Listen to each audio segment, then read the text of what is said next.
Shalom, perkenalkan nama saya Alfian Tamar dengan NIM 2222004. Pada kesempatan ini saya mau mempresentasikan hasil kerja saya yang berjudul Manajemen Pemasaran Agribisnis.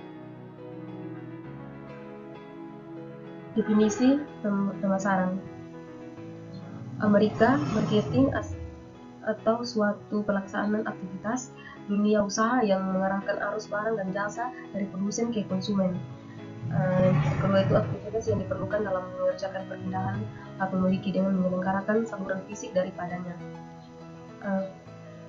Philip Kotler, kegiatan yang diarahkan untuk memenuhi kebutuhan yang diinginkan melalui proses pertukaran.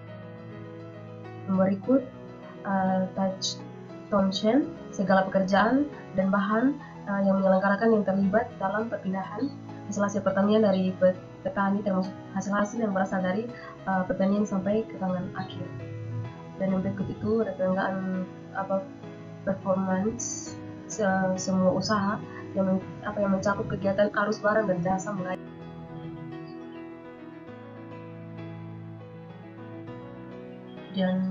dari titik usaha tani sampai ke konsumen akhir.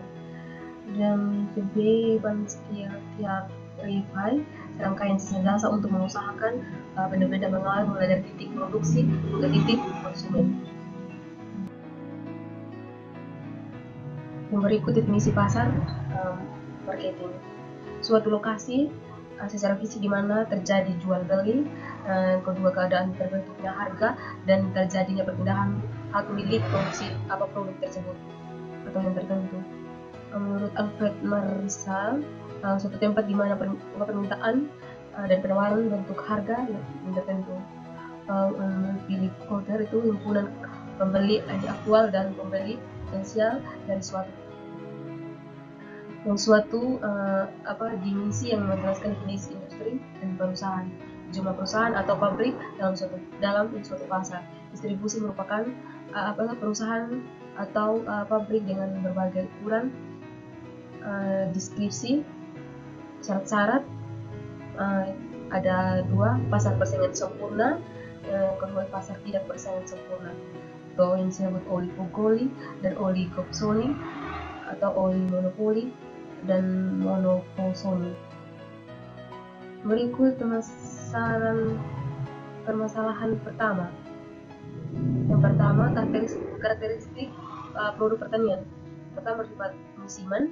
Yang kedua, tidak dihasilkan di sembarang tempat atau yang bersifat segar dan mudah rusak. Dan yang berikut bersifat voluminous dan bulky, merupakan bahan dasar non-homogeneity. Permasalahan yang kedua, pertama, jumlah produsen lebih dari 60 juta petani, peternak produk berbeda dan kecil-kecil. Yang ketiga, karakteristik konsumen, tingkat pendapatan, umur, dan agama, dan lain-lain. Dan permasalahan yang ketiga itu perbedaan tempat, harga tiap tempat berbeda.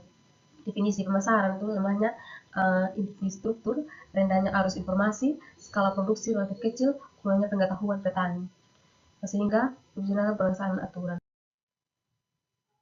Dan kita dapat menyimpulkan pasar menurut para ahli adalah tempat terjadinya interaksi antara penjual dan pembeli dalam proses jual beli barang dan jasa. Pasar memiliki fungsi yang penting dalam perkomunian, seperti penentuan harga, pengalokasi sumber daya, dan sebagai mengukur kinerja ekonomi. Pasar juga mengalami perubahan dengan adanya pasar tradisional dan pasar modern, serta dampak globalisasi dan perkembangan teknologi. Pemerintah memiliki peran dalam mengatur pasar dan melindungi konsumen. Riset pasar dan hubungan yang baik antara penjual dan pembeli juga itu menjadi faktor penting dalam pasar. Dengan menahan yang mendalam tentang pasar, menurut para ahli itu diharapkan kita dapat mengoptimalkan peran dan manfaat pasar dalam perkomunian, serta menjadi pelaku usaha yang sukses dan berkelanjutan. Mungkin hal ini yang dapat saya sampaikan. Sekian dan terima kasih.